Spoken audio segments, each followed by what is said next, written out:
मैंने मूड नहीं था एक्चुअली। पूरा भारत कई प्रेशर से गुजर रहा है। एक तो मेंटल और इमोशनल प्रेशर सुशांत सिंह राजपूत के जाने के बाद में, तो वो जो लाजमी भी है ऑफ कोर्स, क्योंकि अपनी आंखों के सामने एक जवान ज़िंदगी को जाते हुए देखना आसान बात नहीं है, और कोई बहुत ही निष्ठुर होगा कि वो इस बात से अफेक्टेड ना हो। और ऊपर से फिर अभी इंडो चाइना का जो केस चल रहा है, और जो 20 जवान जो घंटों लड़ने के बाद में और तड़प तड़प के जो मरे हैं, आई डोंट नो वहाँ पर क्या कैजुअलिटी हुई है। मैं भारतीय हूँ, पर उससे ज़्यादा मैं एक ह्यूमन बीइंग हूँ, एक इंसान हूँ आपकी तरह। तो मुझे दोनों ही चीज़ें ठीक नहीं लगती। मतलब ये क्या है चल रहा है, हमारी इंसान को मारना, और ये चीज़ें समझदारी से भी हैंडल हो सकती हैं अगर इंसान चाहे तो, लेकिन हमारे वाले तो चाहते हैं शायद, लेकिन सामने वाला जो पक्ष है वो तैयार नहीं है, या उसके अपने एजेंडाज हैं कुछ। दुख की बात है। मेरी सहानुभूति सबके लिए है। मैं इस वीलॉग से एक रिक्वेस्ट करना चाहता हूँ, ख़ासतौर से हमारी म्यूज़िक कंपनीज़ को, क्योंकि आज सुशांत सिंह राजपूत मरा है, एक एक्टर मरा है। कल आप किसी सिंगर के बारे में भी सुन सकते हैं, या किसी कंपोज़र के बारे में सुन सकते हैं, या किसी लिरिक्स राइटर के बारे में सुन सकते हैं, क्योंकि ये जो माहौल है म्यूज़िक का हमारे देश में, वो बहुत फिल्मों से बड़ा माफिया म्यूज़िक में है अनफॉर्चुनेटली। और मैं समझ सकता हूँ कि बिज़नेस करना ज़रूरी है लोगों के लिए, और अपनी सब को लगता है कि हम रूल करें बिज़नेस को। क्या है कि मैं थोड़ा लकी था कि मैं बहुत कम उम्र में आ गया था, तो मैं इस चंगुल से निकल गया। लेकिन जो नए बच्चे आए हैं ना, उनके लिए बहुत मुश्किल है, बहुत मुश्किल है। मैं सबसे बात करता हूँ, कितनी लड़के लड़कियाँ आके मुझे बोलते हैं, सुनो भैया ये, सुनो भैया वो, सुनो सर ये, सुनो सर वो। मतलब बच्चे हैं वो, कल के आए हुए हैं यार, परेशान हैं वो कि प्रोड्यूसर काम करना चाहता है, डायरेक्टर काम करना चाहता है, म्यूजिक कंपोजर काम करना चाहता है, पर म्यूजिक कंपनी बोलेगी ये हमारा आर्टिस्ट नहीं है।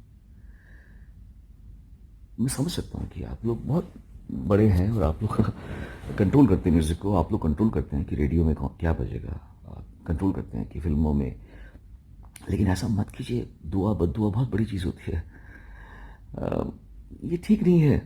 ये जो दो लोगों के हाथों में ताकत है ना, दो लोग हैं बस इंडस्ट्री के म्यूज़िकली, उनके दो कंपनीज हैं, उनके हाथों में ताकत है कि ये इसको गवाओ, इसको मत गवाओ। देखिए मैं निकल गया इससे। ना मुझे कोई गाने की इच्छा है पिछले 15 साल से, ना मैं कोई बहुत, it's okay, I am very happy in my own world, but I have seen the frustration in the eyes and in the voice and the words of new singers, new composers, new lyrics writers. खून के आंसू होते कभी कभी। अगर वो मर गए तो आपके दिल पे, आपके ऊपर एक बहुत बड़ा, आप पे भी प्रश्न चिन्ह आएगा। Be a little more kind please to the new comers, because ये सब गंधर्व लोग हैं, सिंगर्स, कंपोजर्स वगैरह जो होते हैं गंधर्व लोग हैं। इन पे इनको प्रताड़ित मत कीजिए। आप लोग इन पे थोड़ा सा इजी रहिए। मेरे साथ में ऐसे हो सकता है कि मेरे गाने मैं गा रहा हूँ, और कोई बोल रहा है कि वही एक्टर जिस एक्टर के ऊपर आजकल उंगलियां उठ रही हैं, वो एक्टर बोल रहा है कि इसको मत गवाओ, और उसने अरिजीत सिंह के साथ भी कर रखा है। तो ये क्या है मतलब? अरे, how can you use your power like that? मेरे कितने गाने मैंने गा रखे हैं जो डब हो चुके हैं। मतलब बोलते हुए भी मुझे एम्बैरेसिंग लगता है मुझे कि it's like you know, but this is humiliating isn't it? Because I don't ask for work. मैं तो नहीं बोला कि मैंने तो नहीं कहा कि मुझे बुलाओ गाने के लिए।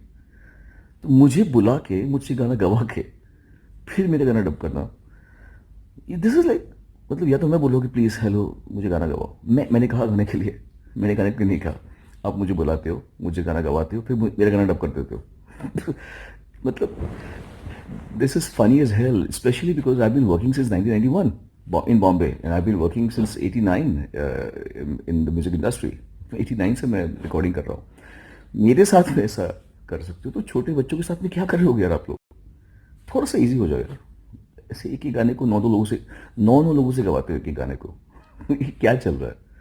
You guys need to just chill and be a little kind to the humane। एक थोड़ा ह्यूमेन होना भी आवश्यक है कि नहीं है? आपको लगता है कि इतना इजी है एक सिंगर को कि वो उसने 10 गाने गाए, 10 के 10 गाने डब हो जाए उसके, फिर 11वें गाने में उसको बोले तुझे हम सिलेक्ट कर रहे हैं? Isn't it wrong for the singers? Isn't it wrong for the lyrics writers to be paid pittance? Isn't it wrong for the music composers कि तेरा गाना, तू मेरी कंपनी में का आर्टिस्ट है तो मैं तुझे काम दूंगा, वरना तेरा काम कितना भी अच्छा हो मैं तुझे काम नहीं, तेरे से काम नहीं करूंगा? ये थोड़ा ठीक नहीं है मेरे ख्याल से। So you see, I am done with this, but please don't torture the younger ones. Really इतना अच्छा स्पेस नहीं है। Please look, step in to their shoes and please try to understand. They need you, they need your help, they need your kindness, they need your grace. थोड़ा सा kind हो जाइए आप लोग यार, ऐसा मत कीजिए।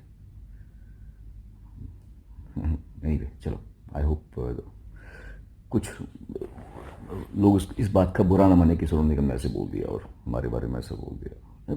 मैं जो कह रहा हूँ वो जो मैं देख रहा हूँ मैं वही कह रहा हूँ, और मेरे ख्याल से लोग इससे एग्री भी करेंगे, जो म्यूजिक कंपोजर्स हैं, जो सिंगर्स हैं, जो राइटर्स हैं, जो सफ़र कर रहे हैं। मैं कह रहा हूँ even directors and producers also are not happy कि उनको उनकी मर्जी का म्यूजिक बनाने नहीं दिया जा रहा। ये भी ठीक बात नहीं है ना।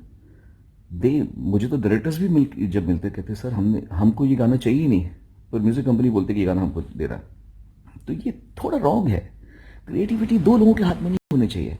It's enjoy the bliss of everybody's grace, everybody's music, everybody's talent, everybody. आप ही बताओगे तो फिर म्यूजिक कितना कम छोटा हो जाएगा ना।